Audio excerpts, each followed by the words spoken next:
As the monsoon rains poured relentlessly over the small countryside town of Elmridge, rivers swelled and fields turned into muddy lakes. Most animals had fled to higher ground, but not everyone made it out in time. Near the edge of the forest, where the trees thinned and the ground sloped into a stream now turned into a raging current, a young fawn named Willow was struggling.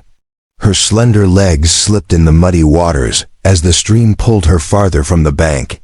She cried out, her bleats swallowed by the sound of the storm. From a nearby farmhouse, a large black Labrador named Shadow had been watching. Loyal, gentle, and wise beyond his years, Shadow lived with an elderly man named Henry. But today, Henry had stayed inside because of the flood warnings, while Shadow kept a watchful eye outside. When he heard the faint cries over the wind, he pricked up his ears and bolted toward the sound. Through the rising water and fallen branches, Shadow ran, paws splashing and slipping in the mud. As he reached the stream, he spotted Willow, a tiny speck of tan against the brown churn of water, her legs barely keeping her above the surface. Without hesitation, Shadow leaped into the current. The water was colder and stronger than he expected, but he powered through it with strong strokes. As he reached Willow, he gently grabbed her by the back of her neck, just enough to hold, not to harm, and began paddling back. The weight of the little fawn and the current pushing against them made it nearly impossible. Shadow's muscles ached, and Willow whimpered softly, too weak to move. But something in Shadow's heart, maybe instinct, maybe something more, kept him going.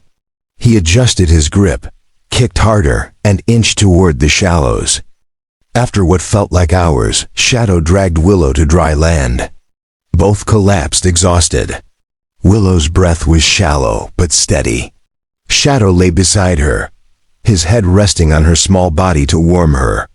Rain still fell, but lighter now, as if the storm was softening in gratitude. Later, when Henry came searching, he found them curled together under a tree, muddy and wet, but safe. He smiled, eyes wet not from the rain, and gently carried Willow back to the barn, with Shadow limping proudly beside him. Word spread quickly in Elmridge. Locals who heard the story began calling Shadow the Black Guardian. Willow recovered, and though she eventually returned to the forest, she often came back to the edge of the farm. She would stand quietly at the fence, and Shadow, even in his old age, would trot over to greet her. They never needed words. In that silent bond between a gentle dog and a helpless fawn, there lived a story of courage, kindness, and quiet heroism. And in the hearts of those who heard it, Shadow's legacy would never be washed away. Thank you for watching the video. If you enjoyed it, please comment 1. And if you didn't, just hit like. See you in the next videos.